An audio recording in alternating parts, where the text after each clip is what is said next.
Ça me fait trop rire. Vous savez pourquoi il sourit pas? Il croyait avoir gagné, mais non. Karim Adeyemi, homme du match pendant Juventus Dortmund. Un but, une passe D, franchement c'est carré. Mais pourquoi il sourit pas? En deuxième mi-temps, quand le match avait vraiment commencé, ça commençait bien. Adeyemi qui marque le but du 1-0, 52e minute de jeu, le Borussia Dortmund est lancé. Sauf que, il y en avait un qui était pas d'accord. Un certain Vlahovic qui est rentré à la 60e minute, qui a marqué le but de l'égalisation après un enchaînement de 3 buts en 4 minutes.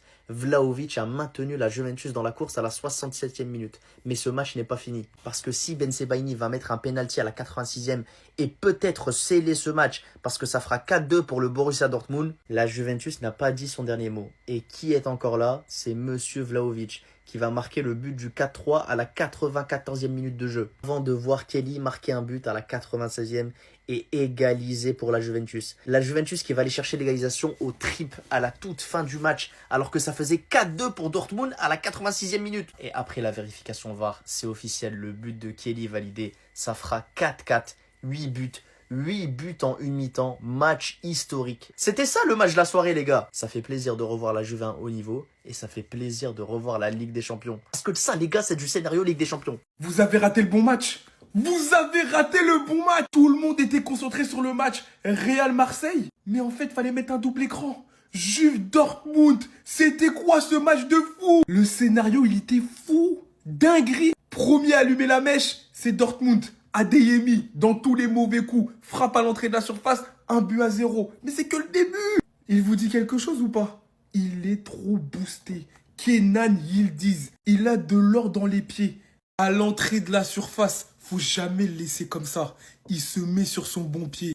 Petite toile d'araignée, il a délogé la toile d'araignée. Voilà, l'araignée elle est partie, il y a plus de toile. Comme je vous l'ai dit, toujours dans les sales coups. C'est pas fini, Adeyemi passe en retrait. Entrée de la surface, Meka. Voilà, 2-1 pour Dortmund. C'est là que Vlahovic, les gars, fait son entrée. Mais en fait, Vlahovic, je pense que c'est dommage qu'il soit à la Juve. Même si la Juve, ils sont en train de revenir. Je pense que c'est un attaquant, il aurait fait du bien à n'importe quelle équipe d'Europe. Il est rentré en scène. Boum, face à face, intransigeant, il égalise. 2 buts partout. Dortmund, ils se disent, non, c'est pas comme ça. Ça va pas se passer comme ça. C'est bon, la Juve, c'est une équipe démodée, wesh. Frappe à l'entrée de la surface de couteau. 3-2, mais c'est pas fini. Ben Sebaini transforme un penalty. 4-2, les gars. 4-2. Et comme je t'avais expliqué, non, c'est pas fini. Le héros rentre en scène, c'était Vlahovic. Il remet les siens sur de bons rails. 4-3, on est dans le temps additionnel, les gars. On est à 90 plus 2, il y a 6 minutes de temps additionnel. Ultime contre, Vlahovic sur le côté. Centre parfait pour Kelly. On sait même pas qu'est-ce qu'il fait ici. Il met la tête, but. La Juve, après avoir réussi à arracher le 4-3 contre l'Inter, ils réussissent à revenir 4-4. Mais en fait, la Juve, qu'est-ce qui se passe? Je comprends plus rien. Le match de la première journée de la Ligue des Champions, c'est impossible qu'il fasse mieux demain. Ni après-demain, c'est pas possible. Incroyable. Les gars, c'est quoi ce match entre la Juventus et Dortmund? À la mi-temps, il y avait 0-0. Ça finit en 4-4. On dirait même que c'est de la Bundesliga. C'est même pas de la Champions League. À la 94e minute, il y avait 4-2 pour Dortmund. La Juve, il marque à la 94e et à la 96e. C'est pour ça qu'on aime la Ligue des Champions. C'est pour ce genre de choses. Moi, j'étais sur le match du Real. On va regarder le résumé. Mais quel suspense! Par contre, la Juventus, ça montre que défensivement, c'est très faible, les gars. Contre l'Inter Milan, ils en ont pris 3, ils en ont mis 4. Ça va. Là, ils en ont pris 4, ben, ils en ont mis 4. Mais en gros, c'est plus les défenses italiennes d'il y a 15 ans, 20 ans. Là, on est sur des défenses allemandes. C'est la Bundesliga, je vous dis. Avant, c'était impossible qu'en 2 matchs, la Juve, ils prennent 8 buts. C'est pas possible. Enfin, 7 buts pour le coup. Mais vraiment, le plus choquant dans ce match-là, c'est qu'à la mi-temps, il y avait 0-0. Et ça a fini en 4-4. Et puis, Yildiz, là, il a mis un top but. Allez voir. Lui, il faut pas qu'il reste à la Juventus. Lui, il mérite d'aller dans un top club. Il est trop bon. Il est trop fort, ce petit. C'est trop une dinguerie. La saison passée, pareil. Il avait fait un début de saison en pétard. Après, il s'était calmé en seconde partie de saison, pardon. Mais ça y est, c'est sa dernière saison à la Juve. Faut qu'il taille. No Vlahovic, no game les frères. Ça c'est un truc que la Juventus n'a toujours pas compris. Parce que voilà, ils ont ramené Openda, ils ont ramené Jonathan David. Carrément, ils ont titularisé les deux. Et ils ont mis qui sur le banc? Ils ont mis mon frère, Dusan Vlahovic. Stop à la masto les gars. Cette saison c'est fini. Les femmes, les escortes, Il n'y en a plus. Dusan Vlahovic n'est pas mort, les gars. Il n'est pas finito. Et même, je vous le dis, il est de retour. Oui, oui, ce Vlahovic de la Fiorentina, je l'ai revu ce soir. Parce que Vlahovic, il rentre à la 60e. Il finit avec 2 buts, une passe décisive. Premier but, Kenan Yildiz. On voit l'appel de Dusan qui est juste parfait. La passe, nickel. Contrôle, finition. Ça, c'est Dusan. Deuxième but, à la 94e minute. Carrément, c'est lui qui redonne l'espoir. Il marque 4-3. Le but à la 96e. Kelly qui marque. Et bien sûr, qui c'est qui fait la passe? C'est qui? C'est lui, les frères. Dusan Vlahovic, passeur. Et qui offre le point du match nul à la Juve. Maintenant, je vous le dis, vous allez mettre du respect sur mon frère. Dusan, j'ai dit que je te défendrai à vie. C'est le cas, mon pote. J'étais là dans les bas, je vais être là dans les hauts. Et cette saison, t'es bel et bien de retour. Et on va fermer des bouches. Tu vas le faire. Et ça a déjà commencé. Que ton début de saison, il est bon. Il est vraiment même très bon. Et quand Vlahovic sort de banc, les frères, c'est le super sub ultime.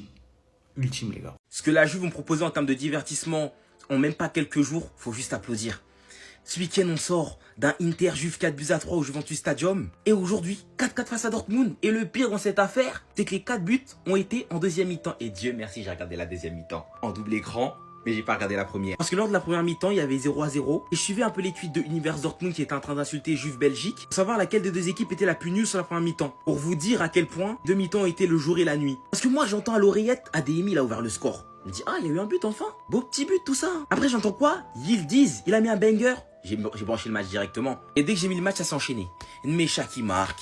Vlahovic qui va venir égaliser. D'ailleurs, sous son entrée en jeu à la place de Jonathan David, il a évolué à un niveau, c'est du jamais vu. Si tu regardes juste la deuxième mi-temps, tu peux te dire que c'est le meilleur neuf au monde. C'est simple. Pour vous dire à quel point il était trop fort. Juste après l'égalisation de Vlahovic, Dortmund va penser gagner le match. Yann Couto frappe premier poteau, ça rentre, je sais pas comment. Ben Sebaini qui va venir frapper un penalty et qui va fumer tous les tickets des parieurs qu'ont misé Guirassy buteur. Après, dans les 3 dernières minutes de jeu, c'est le show de Vlahovic. L'équipe perd 4-2, il reste 3 minutes de temps additionnel. Vient réduire le score sur un centre. Frappe poteau rentrant. Sur le dernier contre, il va t'envoyer une galette sur la tête de Kelly. Vraiment, je vous ai dit, sur cette mi-temps, même sur les 30 minutes de jeu, tu regardes le joueur, t'as l'impression que c'est le meilleur neuf au monde. Il sait tout faire. De glisse ce centre. Kelly qui va mettre la tête. Kelly qui a d'ailleurs marqué lors de l'Inter Juve. Les deux équipes sortent sur un match nul. 4 buts partout. À la mi-temps, les supporters se posaient la question à laquelle des deux équipes était la plus nulle. En deuxième mi-temps, ils se posaient la question à laquelle des deux équipes a été la plus forte. 8 buts en une mi-temps. Et Dieu merci, j'ai allumé le match. Les dernières infos concernant le match entre le Barça et Newcastle. Frenkie de Jong est de retour. La très bonne nouvelle de la matinale est là. Et ouais, voici les convoqués derrière moi. Voilà. On sait déjà que Gavi et Lamine Yamal sont absents. Sa flic va parler avec Christensen en conférence de presse. Mais est-ce que ça va être sûr qu'il sera vraiment titulaire demain? C'est pas sûr parce que pour l'instant on parle surtout de Koubarsi et Araujo en tant que titulaire. Concernant l'arbitrage suédois, voilà, vous avez carrément la liste à côté là. Bon, on espère qu'on va pas se faire biaiser comme Marseille, en tout cas hier. Cas de les voir avec le maillot orange, la vérité, parce que franchement, il faudra qu'on fasse taire St. James Park. En tout cas, donner les prix juste des maillots orange dans des entraînements, là, qu'on guette juste un truc vite fait. Parce que beaucoup parlent de ce stade comme si c'était le stade des... Mais c'est 11 hommes. Et d'ailleurs, on va parler des corners en parlant des hommes de Newcastle, parce que je crois qu'ils ont plus de 3 joueurs à plus d'1m90. Je sais pas comment on va faire, mais on va parler de Marc Bernal après, parce qu'il faut titulariser tous nos grands, obligatoire. En tout cas, là, ceux qui critiquaient De Jong, bizarrement, vous êtes contents. Vous allez être contents de son retour parce qu'il va rassurer au milieu. Vous allez voir, il va sortir la perf. Vous allez voir. Les gars, on a tous fait l'erreur. On s'est branché Chabi Ball alors qu'il y a ce match qui s'est déroulé. Il n'y en a aucun de nous qui a vu le match. Pourquoi on a raté ça pour regarder Real Marseille? 0-0 à la mi-temps, 4-4 à la fin du match. Ben Sebaini qui éteint les combinés de tous les parieurs. Tous ceux qui ont mis Guirassy buteur, ils ont vu le penalty, ils étaient contents. Ben Sebaini, il a ruiné leurs espoirs. Il a pris le penalty. Dortmund qui met le but pour passer à 4-2 à la 86e minute. La Juve qui revient à 4-3 à la 94e et qui vient égaliser à la 96e. Et là, nous, on s'est privé de ce match pour Real Marseille. Yildiz qui nous met déjà un des buts de la compétition. Il a envoyé une frappe en lucarne. C'est trop. Ce joueur, c'est trop. Et dites-vous que j'ai fait un deuxième mauvais choix dans la soirée. Ça ne m'a pas suffi. Au lieu de regarder le Mace Ball, Messi, Jordi Alba, un but, une passe D, Messi qui fait la passe D à Jordi, Jordi qui fait la passe D à Messi, vous savez déjà. J'ai préféré dormir. J'ai dormi alors que j'aurais pu voir un des meilleurs duos de l'histoire du football et qui est Messi, Jordi Alba combinés ensemble pendant la nuit. J'ai préféré dormir. Bref, les gars, on s'est tous fait avoir. Il y avait l'entrée en liste de l'OM, on s'est dit le Real, ils vont les taper et tout, ça va être un match magnifique. C'était pas un mauvais match. mais on est passé à côté de ça. Et quand je vois les buts, quand je vois le scénario, et qu'en plus, après ça, je me suis privé de Mesball pour dormir alors qu'il a fait un match de fou avec Jordi Alba, les gars, pour moi, j'ai raté ma première soirée Ligue des Champions et il faut qu'on se rattrape sur le mercredi et le jeudi.